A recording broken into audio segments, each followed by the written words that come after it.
Okay, so here's the situation. You're in a game of Commander with your buddies. It's turn 8 and things are getting to the tipping point. People are positioning themselves to start going for the win, and it could be anybody's game.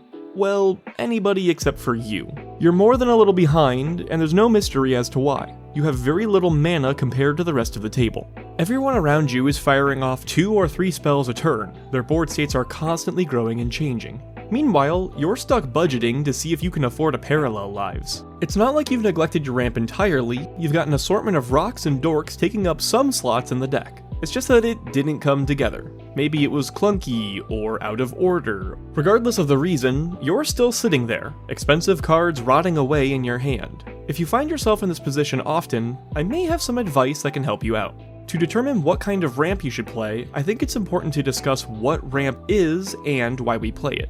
For the sake of this discussion, ramp is anything that would allow players to repeatedly access more mana than the standard land rules would provide. It gets its name from rampant growth, which puts an additional land into play. Usually in Magic, you can only play 1 land a turn. That land will tap for 1 mana, and so the amount of mana you have access to will be the same as the number of turns that have passed. This of course assumes you didn't miss any land drops, but whatever. If you wind up on turn 5 with 7 mana, and that discrepancy continues going forward, congrats! At some point you ramped 2 mana. So why is this beneficial to us? Well, mana is a bottleneck to our game actions. Let's say we have this hand. 2 1-mana cards, 2 2-mana cards, and a 5-mana card. Okay, great. Now let's assume it's turn 3. Without ramping, we would have access to 3 mana right now. That means a couple things. First of all, the 5-mana card is just inaccessible. There's no reality in which we can play that right now. Then, we have to pick and choose between 2 of the 4 other cards we have.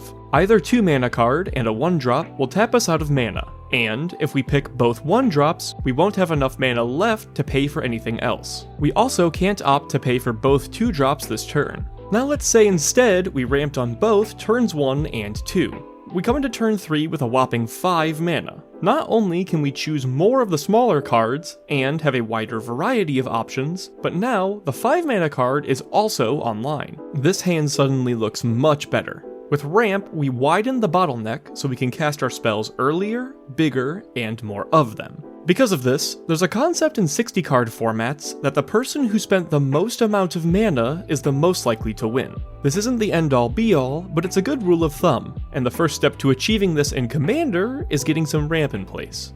Now that's all fine in the abstract, having more mana is good, who would have guessed, but when it comes to choosing specific ramp cards, that's where we get into trouble. What type of ramp we need is determined, mostly, by 2 factors, your commander and your mana curve.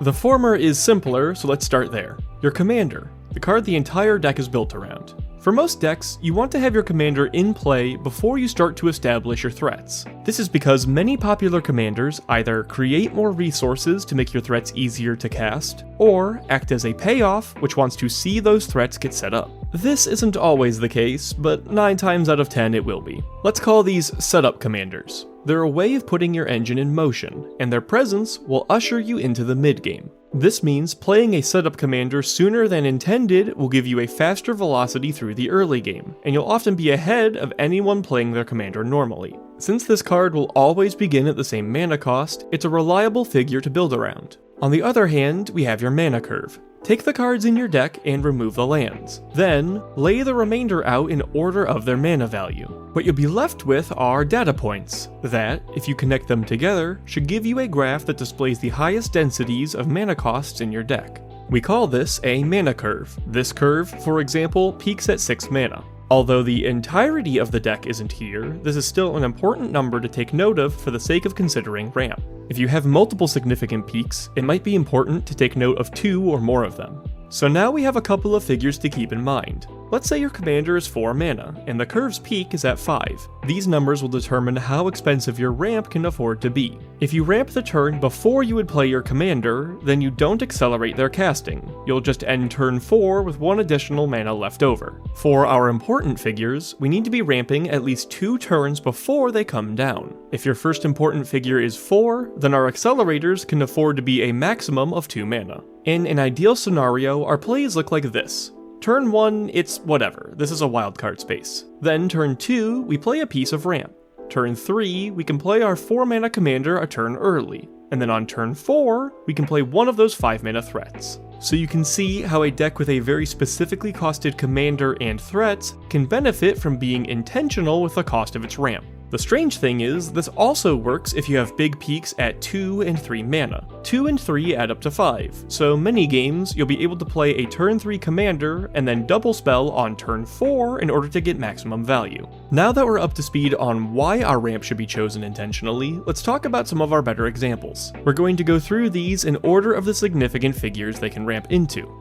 It's rare that you'll have a commander or important piece that takes up the 2 mana slot, but for those of us who absolutely have to slam down an early Sylvan library, or just want to watch someone freak out over getting hit with a Skullbriar before they even have a land in play, we have some options. Because there's no literal turn 0, these usually need to come into play untapped on turn 1 to accelerate into anything. Gemstone Caverns will let you put it into play for free if you're not the starting player. This is a pregame action, and so it doesn't take up your turn 1 land drop. You'll have to exile a card from your hand to do it, but it also adds a mana of any color if you do. This is pretty sweet, especially because the 2 mana commanders in this game are usually pretty pip intensive. Mox Diamond and Chrome Mox are each mana rocks that require you to exile a card from your hand to turn them on. Diamond wants a land, and Chrome wants a non-land, non-artifact. Mox Amber will let you tap for a mana of any color among legendary creatures you control. To my knowledge, the only way to go mana positive with this on turn 1 is with Rograk, but you could also just play a 1 mana legend and then use this mana to double spell. Last mention for this category is Lotus Petal. It will allow you to get your colors and acceleration in place easily for a 2 mana commander. It's not reusable of course, so it's not ramp by our definition from earlier, but I figured I'd mention it here anyways in case you're really desperate. If we have an important figure at 3 mana, then turn 1 ramp can accelerate us into it. First we have the Elf Brothers, Llanowar, Fyndhorn, and Mystic. They're each creatures that cost 1 green and tap for 1 green. Sleek and standard. Then there's Noble and Ignoble Hierarchs, which tap for any of 3 colors, but since they show the pips in their text box, you have to be in all 3 of their colors to play them. Both Elves of Deep Shadow and Avacyn's Pilgrim cost a green, but tap for a different color. Birds of Paradise will make your choice of colored mana, and because it doesn't show the pips in the text box, you can play it in any deck with green. Delighted Halfling does the same for legendary creatures, and makes them uncounterable. Deathrite will also give you rainbow mana as long as people keep playing fetches. If you want something that isn't creature-based, then Utopia Sprawl and Wild Growth do the job as enchantments. Just be aware that Utopia can only enchant forests. For 2 mana ramp, we have a couple of categories that it can fall into. 1 mana was dominated by dorks, but here we also get rocks, more enchantments, and land ramp. A lot of these dorks will have additional effects to let them compete with their cheaper brothers. Elysian Caryatid has the potential to tap for more mana. Skull Prophet will let you mill yourself, Twitching Doll will make you an army, and Tangled Florahedron is a land on the backside. The dorks here are still primarily green, so I think it's time we focused on some other colors. Rocks are where things get a bit more even. Every color has access to mana rocks, and a lot of them. Some of the common ones you'll see are talismans. They come in untapped and can tap for colorless mana, or one of 2 colors as long as you're okay with taking damage. The signets will filter any mana into each of 2 colors, but cannot tap for mana on their own. Diamonds all enter tapped, but they can tap for a mana of a single color. Arcane Signet can tap for any of your colors, Felwar Stone taps for any of your opponent's colors, and Solar Transformer can make any color, but only 3 times. Cold Steel Heart is a choose your own diamond, and Star Compass gets you colors in the basics you control. I harp on this so heavily because even though green can get its ramp without thinking, there's this impression that the other colors can't. If you can't find enough strategy-specific ramp to fill out your list, then you can still usually finish it with rocks. If you don't need the colors very badly, then there's a lot of colorless rocks that will give you additional benefits. Mind Stone can be cracked open for card draw, Ebony Owl becomes a flying attacker, and the Soul Stone is Charcoal Diamond but untapped and with a Sheoldred stapled to it. If you want something very hard to kill, then Enchantment Ramp also gets some new options. Wolfwillow Haven and Fertile Ground are fantastic for diversifying your card types, but unfortunately are green, so they have to contend with land ramp at the same cost. Cards like Rampant Growth just take a land out of your deck and throw it into play. This effect also has a ton of redundancy. For colors outside of green, this is also the turn that you get to crack open a Wayfarer's Bauble. Land ramp is pretty hard to interact with. Although a board wipe may take out your dorks, artifacts, and enchantments, your lands will usually survive to tap another day.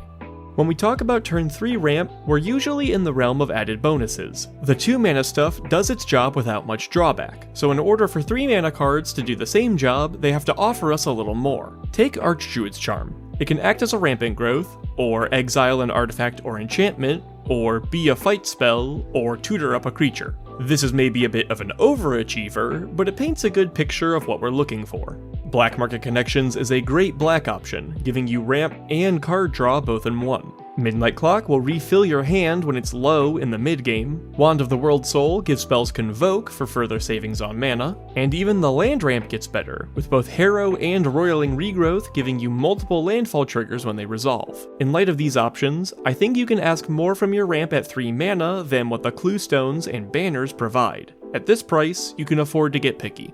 There are also some oddball cards that can accelerate you by more than 1 mana a turn. There isn't enough redundancy of these effects to make an entire deck based on curving them out, but they can provide a shot of adrenaline when you're lucky enough to draw into them. Sol Ring is the obvious example. 1 mana now goes mana positive immediately, and provides 2 mana every turn going forward. It's just fast mana, but it's acceptable to play in casual for some reason. Worn Power Stone is Sol Ring's balanced brother. It makes 2 mana as well, but it costs 3 to cast. This one has some redundancy in Weaver of Currents and, Transdimensional Bovine, but I find the stone novel for being playable outside of green.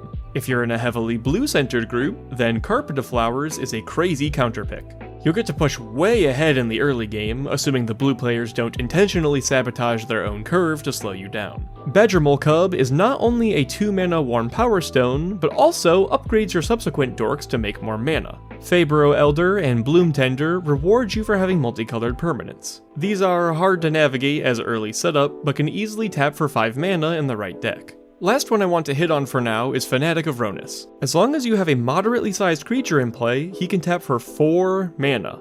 4 whole mana. If your commander is a 4 mana 4/4, he can ramp them out early and then prepare for an incredibly explosive turn 4. Now this only applies to accelerating into important plays. There are various forms of ramp that are uninterested in being sleek. They often have higher mana requirements, but make up for their clunkiness with raw power. Let's say though that your commander isn't a value piece, or that your deck needs as much mana as possible to win with a huge Torment of Hailfire. There are plenty of ramp cards that want to be played after your setup, to start stocking up for the endgame. There's a collection of equipment that put a land into play when you throw the equipped creature into combat. These are like investing in free rampant growths, but between their substantial mana cost and requiring setup in the form of a creature to wield them, you can see why they don't do the same job as something like Llanowar Elves. The Regalia is another version of this, but sometimes you can get non-basic lands off of it too. If putting more lands into play isn't your goal, mana multipliers can increase the output of the ones already on the board. Mirari's Wake will give you 2 mana for the price of 1, and Sword of Feast and Famine will do this while also protecting a creature and making opponents discard cards. It is very difficult to fuel X spells with it though. Last but not least, the king of all of these amplifiers is Nyxbloom Ancient. Tripling all of your mana may be a bit excessive, but you know what they say, there's no kill like overkill. Ramp has a reputation for being heavily green-centric. While I agree that green gets the best options, a lot of players then tend to blame their colors when they can't curve out efficiently. I don't believe that this is an excuse to absolve yourself of the responsibility of having intentional ramp. Identify what your important figures are, see where your curve has holes, and next time you have a game night, you'll be leaving everyone else in the dust.